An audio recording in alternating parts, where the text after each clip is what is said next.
Hello साथियों, स्वागत है आप सभी का आरआरबी जंक्शन के इस यूट्यूब प्लेटफॉर्म पे। दोस्तों, आज है दिनांक 17 जून 2024 और आज के न्यूज से जितने भी करंट अफेयर्स जो कि आपके एग्जाम के दृष्टिकोण से महत्वपूर्ण हो सकते हैं, उसको हम यहाँ पे एमसीक्यू के फॉर्म में वन बाय वन करके डिस्कस करेंगे। दोस्तों, ये सेशन आपके लिए काफी महत्वपूर्ण है। यदि आप इस सेशन में शुरू से लेकर के लास्ट तक बने रहते हैं तो करंट अफेयर्स में निश्चित ही आपका कॉन्फिडेंस बूस्ट हो जाएगा। तो चलिए बिना समय बर्बाद किए हुए हम अपने पहले स्लाइड की ओर चलते हैं और देखते हैं कि आज का पहला प्रश्न क्या है। दोस्तों, जो कि G7 से रिलेटेड है। G7 देशों के द्वारा निम्न में से किस देश को 50 बिलियन यूएसडी, दोस्तों यूएस डॉलर लोन देने के लिए सहमति जताई गई है। 50 बिलियन यूएसडी देने के लिए सहमति जताई गई है। वो जताई गई है यूक्रेन को। दोस्तों, यूक्रेन को 50 बिलियन यूएसडी लोन के रूप में प्रोवाइड की जाएगी। हाल ही में G7 का जो मीटिंग हुआ है, G7 का जो समिट हुआ है, वो हुआ है इटली में। इसकी स्थापना 1975 में हुई थी। यह एक इंटर गवर्नमेंटल ऑर्गेनाइजेशन है। इसके सदस्य के रूप में United kingdom, USA, France, Germany, Italy, Japan और कनाडा है।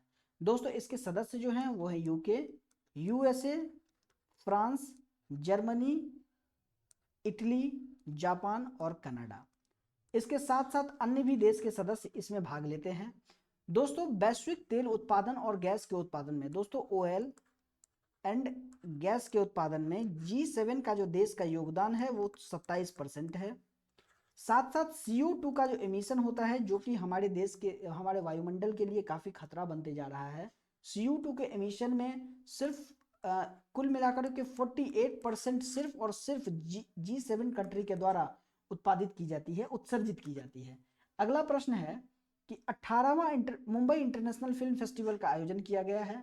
दोस्तों, ये 15 जून से लेकर के 21 जून तक चलेगा और मुंबई के अलावा इसका प्रदर्शन भारत के और शहरों में किया जाएगा, जैसे कि दिल्ली, कोलकाता, चेन्नई और पुणे। दोस्तों, भारत के 4 शहरों में इसका प्रदर्शन भी किया जाएगा जो कि वहां पे दिखाया जाएगा। वो है दिल्ली, कोलकाता, चेन्नई और पुणे। इससे संबंधित प्रश्न है कि हाल ही में 18वां इंटरनेशनल फिल्म फेस्टिवल 2024 के उद्घाटन फिल्म कौन सी थी? 2024 की उद्घाटन फिल्म कौन सी थी? तो ये है Billy and Molly an otter love story. दोस्तों, ये उद्घाटन वाली फिल्म थी Billy and Molly an otter love story. इसके डायरेक्टर हैं चार्ली हैमिल्टन जेम्स। इसके साथ साथ हम कुछ 2024 के ऑस्कर को एक बार रिवाइज कर लेते हैं, जिसमें कि ऑस्कर बेस्ट पिक्चर के रूप में ओपेनहाइमर को दिया गया। बेस्ट डायरेक्टर के रूप में क्रिस्टोफर नोलान को दिया गया, जो कि ओपेनहाइमर के डायरेक्टर हैं। बेस्ट बेस्ट एक्टर के रूप में सिलियन मॉर्फी को दिया गया, जो कि ओपेनहाइमर के लिए। और बेस्ट एक्ट्रेस के रूप में एमा स्टोन को दिया गया पुअर थिंग के लिए। अगला प्रश्न है कि हाल ही में खीर भवानी मंदिर महोत्सव कहाँ आयोजन किया गया है? खीर भवानी मंदिर महोत्सव किस राज्य में मनाया गया है? In which state has Kheer Bhawani temple festival has been celebrated recently? दोस्तों, ये है जम्मू कश्मीर। जम्मू कश्मीर में खीर भवानी मंदिर महोत्सव का आयोजन किया गया है। अगला प्रश्न है, दोस्तों हम इसके अलावा कुछ और महोत्सव को देख लेते हैं। लोसांग महोत्सव सिक्किम में आयोजित किया जाता है। सिगमो महोत्सव गोवा में आयोजित किया जाता है। तानसेन महोत्सव ग्वालियर में। गीता महोत्सव कुरुक्षेत्र और हरियाणा में। ऊंट महोत्सव बीकानेर राजस्थान में और मरु महोत्सव जैसलमेर राजस्थान में आयोजित किया जाता है। अगला प्रश्न है कि अ fly on the RBI wall an insider view of central bank के लेखक कौन हैं? दोस्तों, ये एक नया बुक रिलीज किया गया है, a fly on the RBI wall an insider view of central bank. इसकी जो लेखक हैं वो है अल्पना किलावाला। दोस्तों, ये आरबीआई की एक एम्प्लॉय रह चुकी हैं, अल्पना किलावाला। इस पुस्तक में पिछले 25 वर्षों में आरबीआई के विकास पर प्रकाश डाली गई है। आरबीआई के विकास पर ये प्रकाश डालती है और साथ साथ जिसमें महत्वपूर्ण बदलावों पर भी ये प्रकाश डालती है। अगला प्रश्न है, विश्व बुजुर्ग दुर्व्यवहार जागरूकता दिवस, विश्व बुजुर्ग दुर्व्यवहार जागरूकता दिवस कब मनाया जाता है? When is world Elder abuse awareness day celebrated? कब विश्व बुजुर्ग दुर्व्यवहार जागरूकता दिवस मनाया जाता है? तो ये मनाया जाता है 15 जून को। दोस्तों विश्व बुजुर्ग दुर्व्यवहार जागरूकता दिवस 15 जून को मनाया जाता है। इसका उद्देश्य है कि समाज में रह रहे वृद्ध लोगों के लिए सुरक्षित और सहायक वातावरण बनाना एवं उनके सम्मान के अधिकारों की रक्षा करना होता है। अगला प्रश्न, इसके बाद हम देख लेते हैं कि 1 जून को विश्व दुग्ध दिवस मनाया गया, वर्ल्ड मिल्क डे। 2 जून को तेलंगाना स्थापना दिवस, 3 जून को विश्व साइकिल दिवस, 5 जून को विश्व पर्यावरण दिवस, 7 जून को विश्व खाद्य सुरक्षा दिवस और दोस्तों 7 जून को ही एक ब्रेन ट्यूमर दिवस भी मनाया गया है। 8 जून को विश्व महासागर दिवस, 11 जून को अंतर्राष्ट्रीय खेल दिवस, 12 जून को बाल श्रम दिवस और 13 जून को इंटरनेशनल एल्बिनिज्म दिवस। दोस्तों इसका थीम हम देख लेते हैं। विश्व साइकिल दिवस का थीम है promoting health equity sustainability and through cycling. विश्व पर्यावरण दिवस का थीम था land restoration, desertification and drought resilience. खाद्य सुरक्षा दिवस का थीम था food safety, prepare for the unexpected. विश्व महासागर दिवस का थीम था अवेकनिंग न्यू डेप्थ। विश्व बाल श्रम निषेध दिवस, इसका थीम था let's act on our commitments and child labour. अगला प्रश्न हम देखते हैं कि real estate advisory company Knight Frank. दोस्तों एक रियल एस्टेट एडवाइजरी कंपनी है नाइट फ्रैंक, वो एक रिपोर्ट जारी की है। इस रिपोर्ट के अनुसार घरों की कीमतों में पूरी दुनिया में प्रथम स्थान पे कौन सा देश है, कौन सा शहर है? दोस्तों पूरी दुनिया में घरों की कीमतों में सबसे 1 नंबर पे जो शहर है वो है मनीला। मनीला का स्थान इसमें पहला है, टोक्यो का स्थान दूसरा है और अपना मुंबई का स्थान तीसरा है और साथ साथ दिल्ली जो है वो चौथे नंबर पे है, 4th पोजीशन पे। दोस्तों घरों की कीमतों में पहला स्थान मनीला, दूसरा टोक्यो, तीसरा मुंबई और 5वां स्थान जो है, माफ कीजिएगा 5वां स्थान दिल्ली का है, 5th पोजीशन है वो दिल्ली का है। अगला प्रश्न है Bharat IORA Indian Ocean Rim Association cruise पर्यटन सम्मेलन कहाँ आयोजित किया गया? यह आयोजित किया गया है नई दिल्ली में। दोस्तों इंडियन ओशियन रिम एसोसिएशन एक गतिशील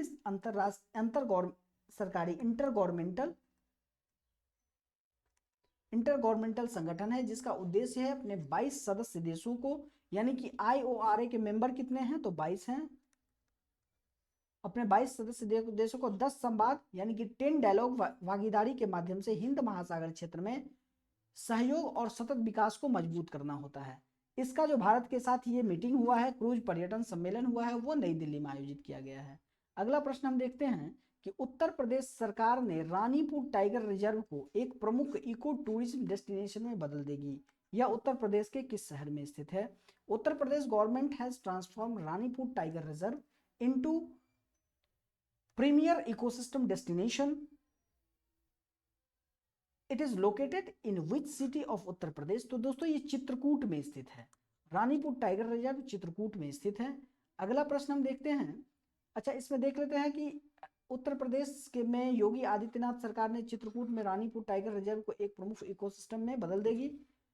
उत्तर प्रदेश का कैपिटल है लखनऊ, चीफ मिनिस्टर योगी आदित्यनाथ और गवर्नर है आनंदीबेन पटेल। अगला प्रश्न है कौन सी कंपनी है जो कि भारत में क्लाउड कंप्यूटिंग, डेटा साइंस और आर्टिफिशियल इंटेलिजेंस और अन्य उभरती हुई टेक्नोलॉजी में 2 लाख छात्रों को प्रशिक्षित करेगी? दोस्तों कौन सी ऐसी कंपनी है, IBM, माइक्रोसॉफ्ट, ओरेकल और गूगल, इसमें से कौन सी ऐसी कंपनी है जो कि इंडिया में क्लाउड कंप्यूटिंग,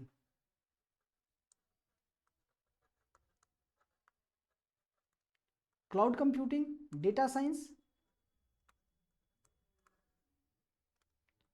और आर्टिफिशियल इंटेलिजेंस, साथ साथ और जो भी न्यू टेक्नोलॉजी आ रही है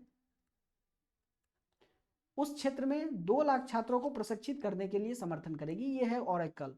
दोस्तों ओरेकल कंपनी के द्वारा इंडिया में cloud computing, data science, artificial intelligence और अन्य उभरती हुई प्रौद्योगिकी में 2 लाख छात्रों को प्रशिक्षण देने का समर्थन करेगी।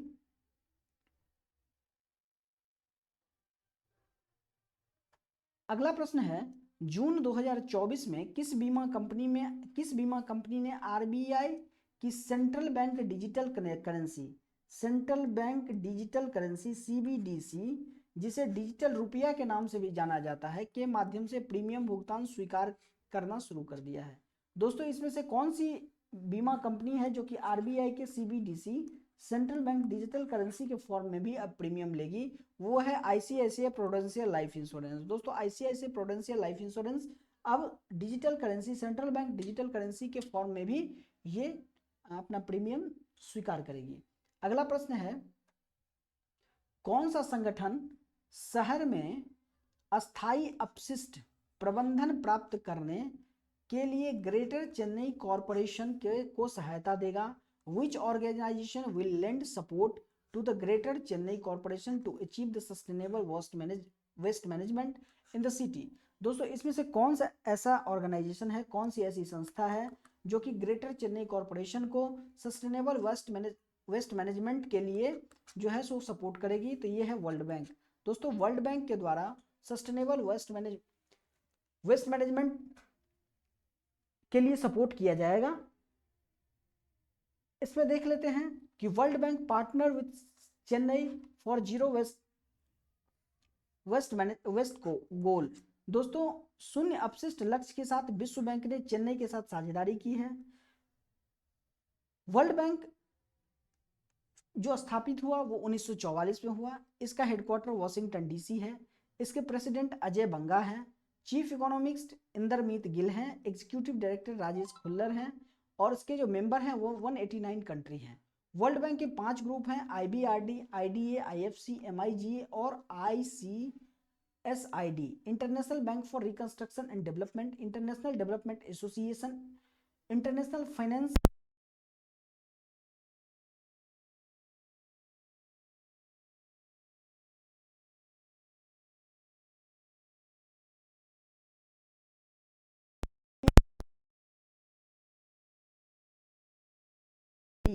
दोस्तों ध्यान रखिएगा, ये आरबीआई के 5 ग्रुप के संस्था, वर्ल्ड बैंक ग्रुप के 5 संस्था हैं।